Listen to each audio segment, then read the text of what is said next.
साल 1994 में Bill Gates ने काफी महंगी चीज खरीदी। उन्होंने एक ऐसा डॉक्यूमेंट खरीदा जो कि दुनिया के टॉप 5 हाईएस्ट पेड डॉक्यूमेंट्स में से एक था और आज के समय में इस डॉक्यूमेंट की कीमत 448 करोड़ रुपीस है। इस डॉक्यूमेंट में कोई भी ऐसी खास बात नहीं लिखी है, पर ये इतनी महंगी इसलिए है क्योंकि ये लियोनार्डो दा विंची ने खुद लिखी हुई है। लियोनार्डो दा विंची की पेंटिंग मोनालिसा आज 6000 करोड़ रुपए से भी ज्यादा कीमत की है। अब बिल गेट्स जैसे लोग भी अगर आज टेक के जमाने में लियोनार्डो दा विंची के डॉक्यूमेंट्स के लिए 448 करोड़ रुपीस खर्च रहे हैं तो ऐसा लगता है कि लियोनार्डो दा विंची बहुत ही एक्स्ट्रा ऑर्डिनरी होंगे, बहुत ही डिसिप्लिन होंगे। पर क्या आप जानते हैं कि लियोनार्डो दा विंची एक बड़े प्रोक्रेस्टिनेटर थे, यानी वो भी चीजों को बहुत टालते रहते थे। इनसे कोई काम टाइम पर नहीं होता था। उन्होंने मोनालिसा वाली पेंटिंग बनाने के लिए पूरे 16 साल लिए। जो भी लोग लियोनार्डो को पेंटिंग के लिए प्रोजेक्ट्स देते थे उन्हें लियोनार्डो को धमकी देनी पड़ती थी कि मेरा काम पूरा कर दो। तो लर्निंग ये है कि प्रोक्रास्टिनेशन यानी टालने की आदत सिर्फ हमारे साथ नहीं होती, बल्कि बड़े से बड़े आर्टिस्ट को भी प्रोक्रास्टिनेशन का सामना करना पड़ता है। अब हम में से कई लोग सोच रहे होंगे कि नहीं यार, मैं ज्यादा सुस्त हूँ। जब भी मैं एक नई नोटबुक खरीदता हूँ तो मैं सोचता हूँ कि अब तो बस मैं फोड़ दूंगा, लेकिन पहले दिन नोट्स बनाने के बाद दोबारा मन ही नहीं करता कुछ लिखने का। या फिर जब भी मैं न्यू ईयर्स के टाइम डिसाइड करता हूँ कि मैं वेट लूज करूंगा, 15 दिनों तक तो सब प्रॉपर चलता है, एक्सरसाइज, डाइट, लेकिन फिर कुछ दिनों के बाद ना डाइट फॉलो होती है ना एक्सरसाइज। अब जब भी हम खुद से पूछते हैं कि ऐसा क्यों हुआ है तो हम बहाने मारने लगते हैं कि यार जिम मेंबरशिप नहीं थी इसीलिए छोड़ दिया, या प्रोटीन पाउडर तो है नहीं, जिम जाके फायदा क्या है, टाइम ही वेस्ट होगा, वगैरह वगैरह। पर हम जानते हैं कि अगर किसी ने सच में कुछ करना होता है तो वो कर ही लेता है, चाहे फिर सिचुएशन कुछ भी हो। आइए इसे एक फेमस स्टोरी से समझते हैं। एक काफी फेमस इंडस्ट्रियलिस्ट अपने करियर की शुरुआत में एक बड़े शहर काम करने के लिए गए। उनके जेब में सिर्फ 10 रुपए थे जिनसे उन्होंने एक शक्कर की बोरी खरीदी। अपनी कमर पर उठा के उस बोरी को किसी और शहर ले गए और यही शक्कर की बोरी को 10 रुपए में बेच दिया, क्योंकि इससे महंगी शक्कर कोई वहां पर भी नहीं खरीद रहा था। उन्होंने कुछ और भी छोटे मोटे काम स्टार्ट करे, पर शक्कर वो उसी दाम में खरीदते, दूसरे शहर जाते और उसी दाम में बेच देते। अब आप सोचेंगे कि उसी दाम में अगर बेचना है तो फिर फायदा क्या है। एक्चुअली महीने के एंड में उनके पास खाली 30 बोरियां थी, यानी उन्होंने बोरियों में शक्कर तो बेच दी, लेकिन वो खाली बोरी जिसमें शक्कर होती थी वो हमेशा उनके पास रहती, और ये 30 खाली बोरियां बेचने पर उन्हें काफी पैसे मिले। ये इंडस्ट्रियलिस्ट कोई और नहीं, लेट श्री धीरूभाई अंबानी जी थे। तो इस अमेजिंग स्टोरी की लर्निंग ये है कि जिंदगी में रोज अलग अलग तरह की प्रॉब्लम्स आ सकती हैं जो आपको पॉजिटिव फील नहीं करने देती। फॉर एग्जाम्पल, अगर हमारा पहली बार टायर पंचर हो रहा है तो हम खुद को कह सकते हैं कि ग्रेट, अब मैं टायर पंचर को ठीक करना सीखूंगा। अगर हमारा ड्रायर खराब हो गया है तो हम खुद को आयरन मैन सोच के टोनी स्टार्क समझ सकते हैं, या फिर 3 इडियट्स में रेंचो की तरह सोच सकते हैं कि वाओ, अब मैं इसके अंदर के सर्किट समझूंगा। और अगर इसी तरह हम अपनी हर प्रॉब्लम को नए नजरिए से देखें तो हमारे ब्रेन की बायोलॉजी भी बढ़ने लगेगी और हमारा माइंडसेट पॉजिटिव बन जाएगा। इसे इस डायग्राम की तरह समझो। हमारी लाइफ बिल्कुल एक प्रिज्म की तरह है जिसमें अगर एक तरफ व्हाइट लाइट जाए तो दूसरी तरफ रेनबो की तरह काफी कलर्स की लाइट निकलती है।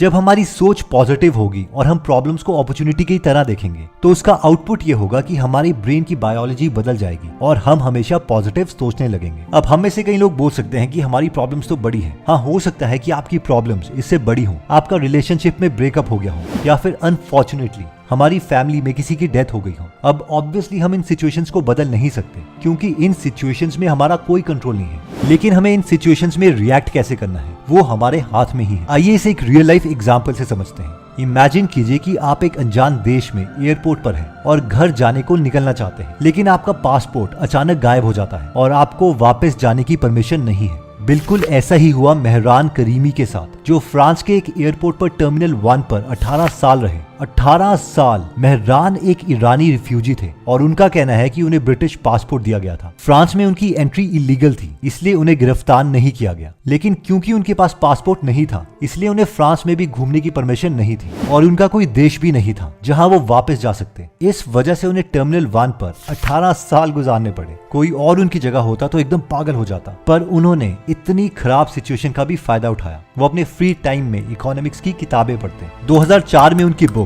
द टर्मिनल मैन पब्लिश हुई। यहाँ तक कि उनकी कहानी पर एक मूवी भी बनी है। मेहरान भी आसानी से कह सकते थे कि उनकी लाइफ बहुत मुश्किल है, पर जब उन्होंने हिम्मत दिखाई तो हमें क्या हक बनता है कि हम अपनी प्रॉब्लम्स पर एक्सक्यूजेस दें। अगर हम भी अपने फ्री टाइम में बुक्स पढ़ना चाहते हैं या कुछ नया सीखना चाहते हैं तो हम गीगल एप्लीकेशन डाउनलोड कर सकते हैं, जहाँ पर आज ऑफर भी चल रहा है। 1247 रुपीज की सब्सक्रिप्शन और 18,887 का डिजिटल मार्केटिंग कॉपीराइटिंग कोर्स आज सिर्फ 499 रुपीज में अवेलेबल है। अगर आप इस ऐप में इंटरेस्टेड हैं तो इसका लिंक हम डिस्क्रिप्शन और फर्स्ट कमेंट में दे देंगे। एनीवेज, नेक्स्ट पॉइंट कहता है कि but I do not have this thing. अगर अभी भी हमारे मन में लेकिन वाले सवाल आ रहे हैं, जैसे कि लेकिन मेरे पास पैसे नहीं है, लेकिन मेरी हेल्थ अच्छी नहीं है, इसलिए वेट लूज नहीं कर पा रहा, एक्सेट्रा एक्सेट्रा, तो इस लेकिन का आंसर देने से पहले हम एक स्टोरी देखते हैं। करीबन 200 साल पहले एक ब्रिटिश लड़का था, जेम्स बैरी, जिसे डॉक्टर बनने का बहुत शौक था। उसने मेडिकल ट्रेनिंग ली और वो टॉप का सर्जन बन गया। उसने बहुत से लोगों की सर्जरी करी, बहुत से लोगों की जान बचाई। वो अपने काम में इतना अच्छा था कि मिलिट्री हॉस्पिटल में वो इंस्पेक्टर जनरल के रैंक तक पहुंच गया, जो कि ब्रिगेडियर के रैंक के बराबर है। वो ओल्ड एज में बीमार पड़ने लगा, लेकिन फिर भी वो लोगों की मदद करना चाहता था। लेकिन आर्मी ने उसे फोर्सफुली रिटायर कर दिया ताकि वो अपनी हेल्थ को ठीक रखे, बट अनफॉर्चुनेटली उसकी डेथ हो गई। अब इस स्टोरी में एक ट्विस्ट है। उसके मरने के बाद उसका पोस्टमार्टम हुआ और ये पता चला कि वो एक लड़का नहीं बल्कि एक लड़की थी। उस लड़की का नाम मार्गरेट एनी बल्कले था। वो उस जमाने में डॉक्टर बनना चाहती थी जब लड़कियों को ज्यादा अपॉर्चुनिटीज नहीं मिलती थी। वो अपना ड्रीम छोड़ना नहीं चाहती थी, इसलिए उसने डिसाइड किया कि वो लड़का बनके अपनी जिंदगी गुजारेगी। लकीली हमारे टाइम में ऐसी कोई रिस्ट्रिक्शन नहीं है, बस हमें खुद से जीतना है, खुद की सुस्ती से, नेगेटिविटी से, इनडिसिप्लिन से। हम में से बहुत से लोग अपना गोल ट्राई करने से भी डर जाते हैं, लेकिन रोजवेल्ट का कहना है कि किसी भी डिसीजन में आप सबसे बेस्ट चीज जो कर सकते हैं वो है एक सही डिसीजन लेना। सेकंड बेस्ट चीज जो हम कर सकते हैं वो है एक गलत डिसीजन लेना, और सबसे वर्स्ट चीज जो हम कर सकते हैं वो है कि कोई भी डिसीजन ना लेना। अगर हम टारगेट को मिस भी कर दें तो कोई प्रॉब्लम नहीं, प्रॉब्लम ये है कि हम शॉट ही नहीं मार रहे। कहते हैं ना कि हम 100% शॉट मिस करते हैं जब हम कभी शॉट लेते ही नहीं। शायद शॉट मिस करने से हमें पॉइंट ना मिले, पर एक बार शॉट मारने से हमें समझ आने लगता है कि हमारा शॉट कितना गलत है और हम इसे कैसे ठीक कर सकते हैं। जितने शॉट्स हम लाइफ में लेते रहेंगे, जीतने के चांसेस उतने इंक्रीज होते रहेंगे। नेक्स्ट पॉइंट कहता है कि हाउ टू अचीव गोल्स। ये पॉइंट कहता है कि हमें एट अ टाइम सिर्फ एक प्रॉब्लम पर फोकस करना है। अगर हमारा गोल है कि हम वेट लूज करें, तो हमें ये नहीं देखना है कि अगले महीने हमारी ट्रेनिंग में क्या होने वाला है। हमें बस आज पर फोकस करना है। आज हम अपनी डाइट में क्या खाएंगे, आज हम कितने घंटे एक्सरसाइज करेंगे एंड सो ऑन।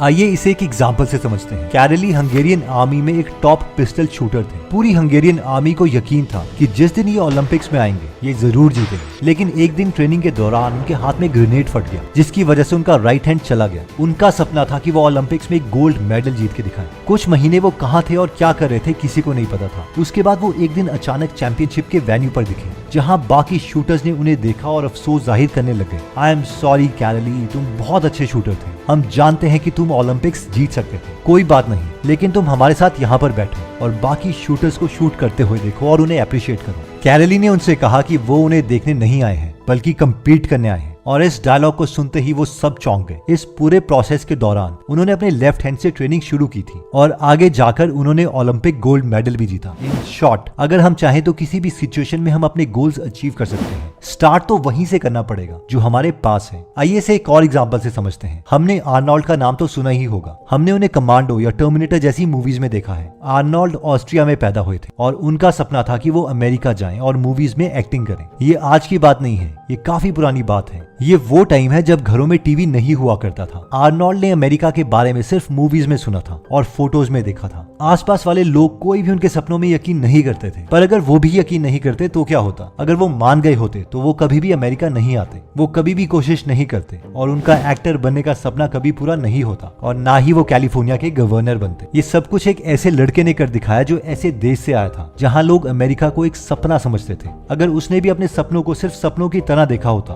तो जिंदगी में आगे नहीं बढ़ पाता। नेक्स्ट पॉइंट कहता है with hard work also do smart work. कहते हैं कि एक बार एक बड़ी टूथपेस्ट कंपनी की ग्रोथ कम हो गई थी, तो टॉप लेवल के सारे एग्जीक्यूटिव्स बैठे थे कि दोबारा से सेल्स कैसे ग्रो करें। कोई सोल्यूशन दे रहा था कि इसका प्राइस ज्यादा कर दीजिए, कोई कह रहा था कि उसी प्राइस में कम टूथपेस्ट दिया जाए, किसी ने कहा कि सस्ते इंग्रेडिएंट्स डाले जाए, किसी ने कहा कि इसे डाइल्यूट किया जाए, थोड़ा क्वालिटी में कॉम्प्रोमाइज किया जाए एक्सेट्रा। लेकिन सबको पता था कि इन सब में से कुछ भी किया गया तो इस टूथपेस्ट का लंबे समय में ब्रांड और सेल्स कम ही होगी। जब सबको कुछ समझ नहीं आ रहा था तो वहां पर एक नया यंग मैनेजर बैठा था। उसने एक सोल्यूशन दिया और वो बोला, क्यों ना हम इस टूथपेस्ट की ओपनिंग का रेडियस थोड़ा सा ज्यादा कर दें। इससे लोग जो हमारे टूथपेस्ट यूज करते हैं वो जल्दी खत्म हो जाएंगे, जिसकी वजह से अगर महीने में वो एक बार हमारा टूथपेस्ट खरीदते हैं तो वो 2 बार खरीदेंगे और जिससे हमारी सेल्स इंक्रीज हो जाएगी। इन शॉर्ट, इसमें इस टूथपेस्ट कंपनी का कोई नया खर्चा नहीं होगा, लेकिन सेल्स ग्रोथ इंक्रीज हो जाएगी। And that was the smart move.